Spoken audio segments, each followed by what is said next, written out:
Hi friends, this is sorry cinema bus அப்டேட்டில் அடுத்தது ஒரு எக்ஸைட்டிங்கான ஒரு அப்டேட்டோடு வந்திருக்குங்க. தலைவருடைய அடுத்த படம் ஜெயிலில் செகண்ட் பார்ட் முடிச்சுட்டு அவர் யார் கூட வந்து சேர்ந்து படம் பண்ண போகிறாரு அப்படின்னு சொல்லிட்டு ஒரு $1 மில்லியன் கேள்வி இருக்குது. கார்த்திக் சுப்புராஜில் ஆரம்பித்து வெற்றிமாறன் சொல்லிட்டு மாரி செல்வராஜ் அப்படி இப்படின்னு சொல்லிட்டு ஏகப்பட்ட பேர் இப்போ வினோத் அவர்கள் வரைக்கும் வந்தாச்சு. இவங்ககிட்டலாம் ரஜினி சார் கதை கேட்டிருக்காரு அப்படின்றது நம்ம எல்லாருக்குமே தெரிஞ்ச விஷயம் தான்.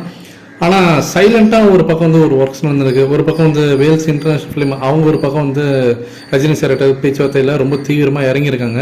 ஆனால் ரஜினி சார் ஒரு பக்கம் வந்து லைக்கான ஒருத்தர் வந்து நம்ம ஒரு படம் பண்ணலாம், வெகு விரைவில் ஒரு படம் பண்ணலாம் அப்படின்ற மாரி ப்ராமிஸ் பண்ணியிருக்கிறதாக தகவல் வந்திருக்கு.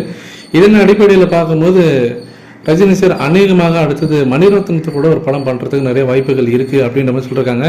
கார்த்திக் சுப்புராஜ் அவர்கள் தான் நடுவில் வந்து ரஜினி சார் ஒரு கதையெல்லாம் சொன்னார், கிட்டத்தட்ட கன்ஃபார்ம் ஆயிடுச்சு சொன்னாங்களா, அது என்னாச்சு அப்படின்னு சொல்லிட்டு பார்க்கும்போது அது வந்து ரஜினி சார் வந்து கொஞ்சம் வெயிட் பண்ணுங்க அப்படின்ற மாதிரி சொல்லிட்டாரு. ஏன்னா ரெட்ரோ படத்தோடைய ரிசல்ட் வந்து அந்த அளவுக்கு வந்து ஒரு பெருசாக வந்து கன்வின்சிங்காக இல்லை ரஜினி சாருக்கு.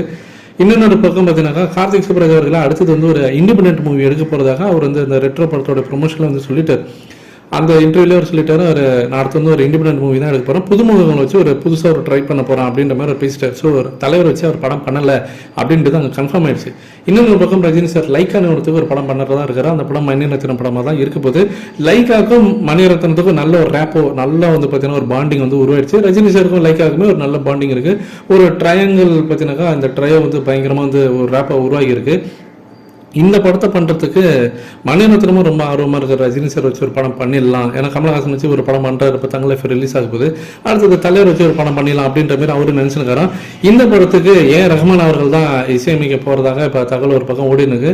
கதை பற்றினாக்கா ரொம்ப டீப் டிஸ்கஷனில் போயின்னு இருக்காங்க. ஸோ ஒன்ஸ் வந்து மணிரத்னம் இந்த தங்க லைஃப் படம் ரிலீஸ் ஆயிடுச்சுன்னா அவர் ஃப்ரீ ஆகிட்டார்னா அந்த கதையோட டிஸ்கஷன்லையும் கதையோடைய அந்த நரேஷன்லையும் பார்த்தீங்கன்னா அவர் வந்து செட் ஆகிடுவார். ஸோ கதை ஃபுல் கதையை நரேட் பண்ணிவிட்டு ரஜினி சார் கிட்ட ஒரு கிரீன் சிக்னல் வாங்கிட்டு அநேகமாக ஜூலை இல்லை ஆகஸ்ட்ல இந்த படத்தோட அறிவு போகிறதுக்கும் வாய்ப்புகள் இருக்குது அப்படின்ற மாதிரி தகவல் வந்துருக்கு. ஸோ வெயிட் பண்ணி பார்ப்போம் ஃப்ரெண்ட்ஸ்.